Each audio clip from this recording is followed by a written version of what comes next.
Alors on fait quoi? On siffle les troupes, on leur demande de rentrer en disant « Ouh là là, méchant télétravail, il va aggraver les choses » ou alors on dit « C'est une opportunité formidable pour s'asseoir, pour penser, pour co-construire, non pas seulement ce que doit être le télétravail qu'on veut voir mettre en œuvre, mais c'est quoi travailler, c'est quoi faire entreprise ».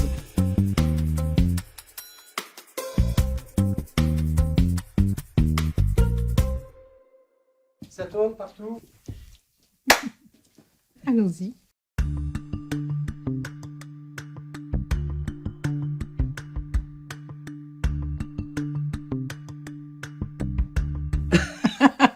Ça va être sympa.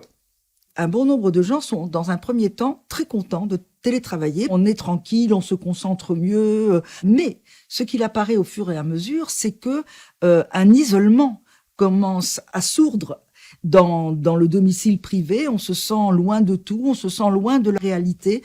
Quand on ne correspond avec les gens qu'à travers l'écran, on a l'impression de quelque chose qui relève de la fiction, qui est virtuel. Donc, on peut avoir une tendance, effectivement, non pas à devenir fou, mais à subir une sorte de dichotomie entre j'ai un travail, j'ai des missions, je veux bien le faire, et à quoi ça sert tout ça, avec qui je suis, pour qui je travaille, une sorte de, effectivement, sentiment de d'irréalité qui peut avoir à faire avec les troubles mentaux.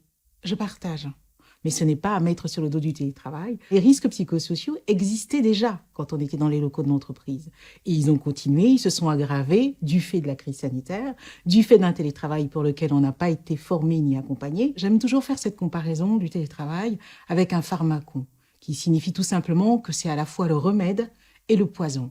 Le remède soigne quand on a la juste dose et il devient nuisible quand on est dans une exagération. C'est exactement le cas pour le télétravail.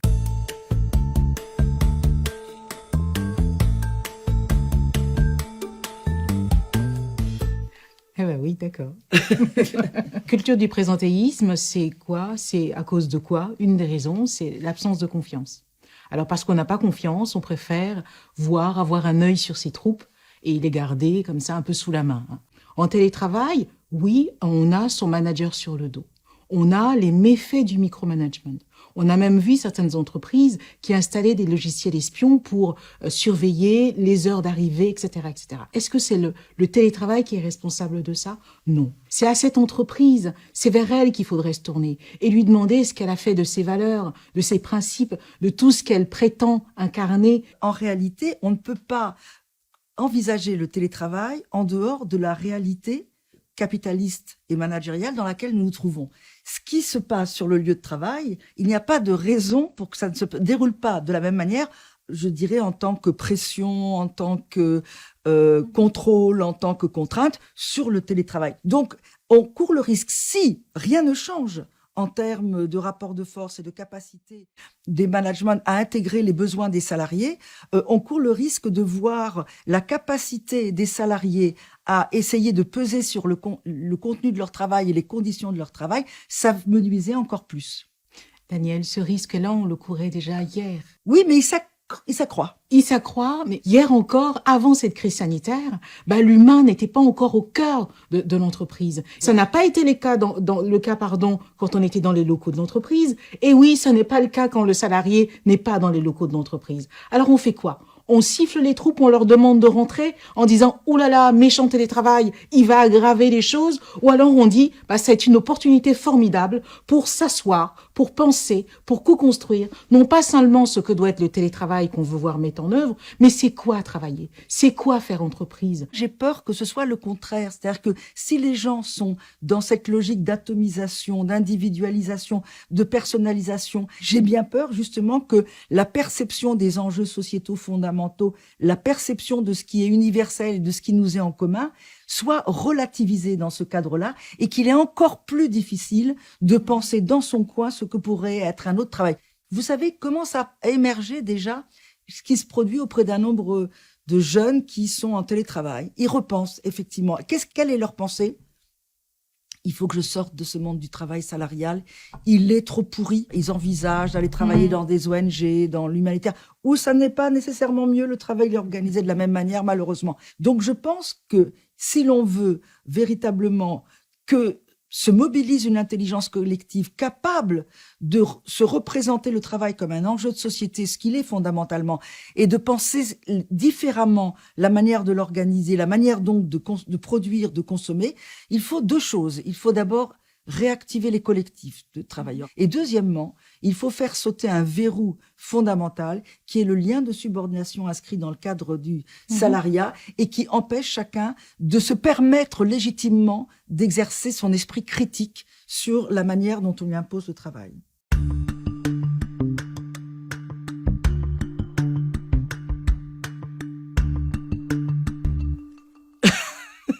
Pas tout à fait d'accord. Je dirais ici que la partie sur laquelle, le point sur lequel je suis d'accord, c'est quand on parle de productivité individuelle. Et la raison, les raisons plutôt, sont fort simples.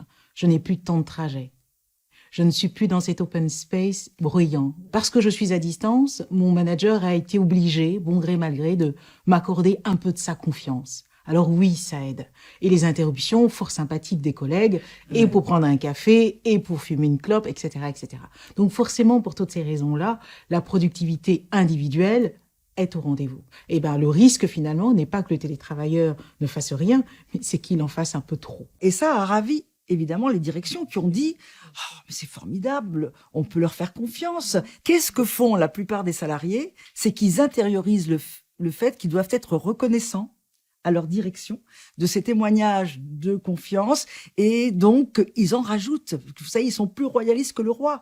Et ils disent souvent, je vois pas pourquoi je m'interromprais pour manger, je grignote en travaillant, ou dès que je suis sortie du lit en pyjama, mon café, hop, mon ordinateur, parce que ils ont le sentiment qu'il faut qu'ils fassent leurs preuves. Donc oui, moi je dirais il est plus productif, et je dirais et alors? Moi je dirais mais attention.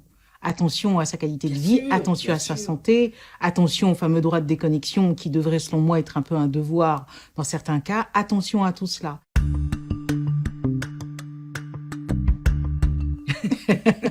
Le bureau n'est pas mort. On assiste tout simplement, selon moi, à ce que j'appellerais une fragmentation de l'espace.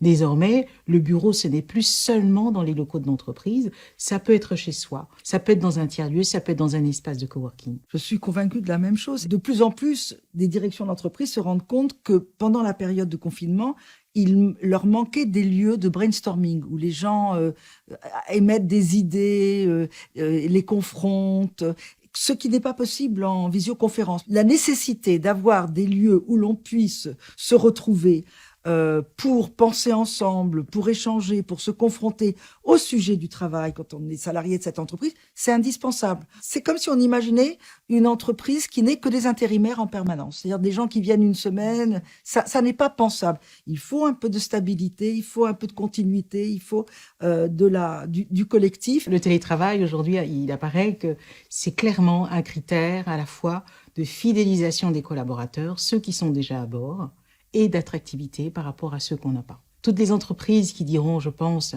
circuler, il n'y a rien à voir, eh bien les salariés vont circuler, mais quelques-uns vont circuler vers la sortie. On a différentes solutions, parmi lesquelles le bureau, et celui-ci aura toujours, selon moi, une place importante.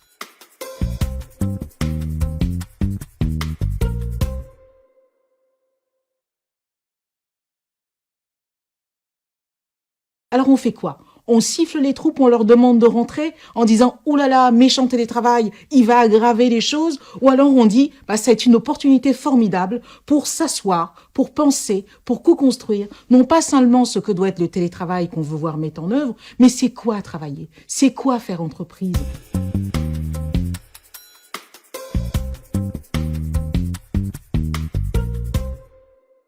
Ça tourne partout.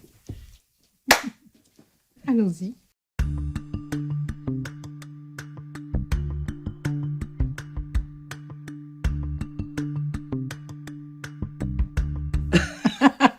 Ça va être sympa.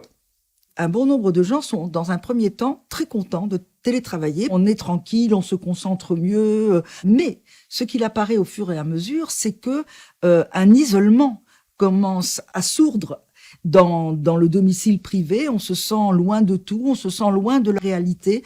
Quand on ne correspond avec les gens qu'à travers l'écran, on a l'impression de quelque chose qui relève de la fiction, qui est virtuel. Donc, on peut avoir une tendance, effectivement, non pas à devenir fou, mais à subir une sorte de dichotomie entre j'ai un travail, j'ai des missions, je veux bien le faire, et à quoi ça sert tout ça, avec qui je suis, pour qui je travaille, une sorte de, effectivement, sentiment de d'irréalité qui peut avoir à faire avec les troubles mentaux. Je partage. Mais ce n'est pas à mettre sur le dos du télétravail. Les risques psychosociaux existaient déjà quand on était dans les locaux de l'entreprise.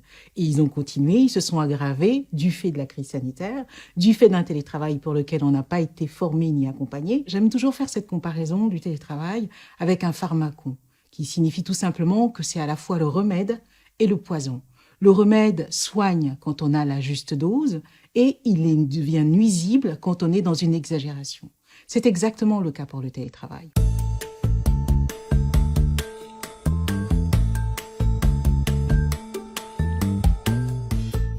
Eh ben oui, d'accord. Culture du présentéisme, c'est quoi? C'est à cause de quoi? Une des raisons, c'est l'absence de confiance. Alors parce qu'on n'a pas confiance, on préfère avoir un œil sur ses troupes et les garder comme ça un peu sous la main. En télétravail, oui, on a son manager sur le dos. On a les méfaits du micromanagement. On a même vu certaines entreprises qui installaient des logiciels espions pour surveiller les heures d'arrivée, etc., etc. Est-ce que c'est le télétravail qui est responsable de ça? Non. C'est à cette entreprise, c'est vers elle qu'il faudrait se tourner et lui demander ce qu'elle a fait de ses valeurs, de ses principes, de tout ce qu'elle prétend incarner. En réalité, on ne peut pas envisager le télétravail en dehors de la réalité capitaliste et managériale dans laquelle nous nous trouvons. Ce qui se passe sur le lieu de travail, il n'y a pas de raison pour que ça ne se déroule pas de la même manière, je dirais en tant que pression, en tant que contrôle, en tant que contrainte sur le télétravail. Donc, on court le risque, si rien ne change en termes de rapport de force et de capacité des managements à intégrer les besoins des salariés, on court le risque de voir la capacité des salariés à essayer de peser sur le contenu de leur travail et les conditions de leur travail, ça me nuisait encore plus. Daniel, ce risque-là, on le courait déjà hier. Oui, mais il s'accroît. Il s'accroît, mais hier encore, avant cette crise sanitaire, l'humain n'était pas encore au cœur de l'entreprise. Ça n'a pas été le cas quand on était dans les locaux de l'entreprise. Et oui, ce n'est pas le cas quand le salarié n'est pas dans les locaux de l'entreprise. Alors on fait quoi? On siffle les troupes, on leur demande de rentrer en disant « Ouh là là, méchant télétravail, il va aggraver les choses ». Ou alors on dit « C'est une opportunité formidable pour s'asseoir, pour penser, pour co-construire, non pas seulement ce que doit être le télétravail qu'on veut voir mettre en œuvre, mais c'est quoi travailler, c'est quoi faire entreprise ». J'ai peur que ce soit le contraire, c'est-à-dire que si les gens sont dans cette logique d'atomisation, d'individualisation, de personnalisation, j'ai bien peur justement que la perception des enjeux sociétaux fondamentaux, la perception de ce qui est universel, de ce qui nous est en commun, soit relativisée dans ce cadre-là et qu'il est encore plus difficile de penser dans son coin ce que pourrait être un autre travail. Vous savez comment ça a émergé déjà, ce qui se produit auprès d'un nombre de jeunes qui sont en télétravail. Ils repensent effectivement. Quelle est leur pensée? Il faut que je sorte de ce monde du travail salarial. Il est trop pourri. Ils envisagent d'aller travailler dans des ONG, dans l'humanitaire, où ça n'est pas nécessairement mieux, le travail est organisé de la même manière, malheureusement. Donc, je pense que si l'on veut véritablement que se mobilise une intelligence collective capable de se représenter le travail comme un enjeu de société, ce qu'il est fondamentalement, et de penser différemment la manière de l'organiser, la manière donc de produire, de consommer, il faut deux choses. Il faut d'abord réactiver les collectifs de travailleurs. Et deuxièmement, il faut faire sauter un verrou fondamental qui est le lien de subordination inscrit dans le cadre du salariat et qui empêche chacun de se permettre légitimement d'exercer son esprit critique sur la manière dont on lui impose le travail.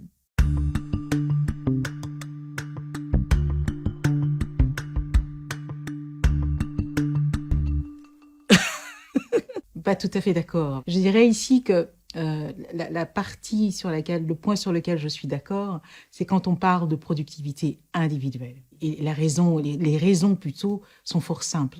Je n'ai plus de temps de trajet. Je ne suis plus dans cet open space bruyant. Parce que je suis à distance, mon manager a été obligé, bon gré mal gré, de m'accorder un peu de sa confiance. Alors oui, ça aide. Et les interruptions fort sympathiques des collègues, et pour prendre un café, et pour fumer une clope, etc., etc. Donc forcément, pour toutes ces raisons-là, la productivité individuelle est au rendez-vous. Et ben, le risque finalement n'est pas que le télétravailleur ne fasse rien, mais c'est qu'il en fasse un peu trop. Et ça a ravi évidemment les directions qui ont dit « Oh, mais c'est formidable, on peut leur faire confiance ». Qu'est-ce que font la plupart des salariés? C'est qu'ils intériorisent le fait qu'ils doivent être reconnaissants à leur direction de ces témoignages de confiance, et donc ils en rajoutent. Vous savez, ils sont plus royalistes que le roi. Et ils disent souvent, je vois pas pourquoi je m'interromprais pour manger, je grignote en travaillant, dès que je suis sortie du lit en pyjama, mon café, hop, mon ordinateur, parce que ils ont le sentiment qu'il faut qu'ils fassent leurs preuves. Donc oui, moi je dirais il est plus productif. Et je dirais, et alors? Moi je dirais, mais attention. Attention à sa qualité de vie, attention à sa santé, attention au fameux droit de déconnexion qui devrait, selon moi, être un peu un devoir dans certains cas. Attention à tout cela.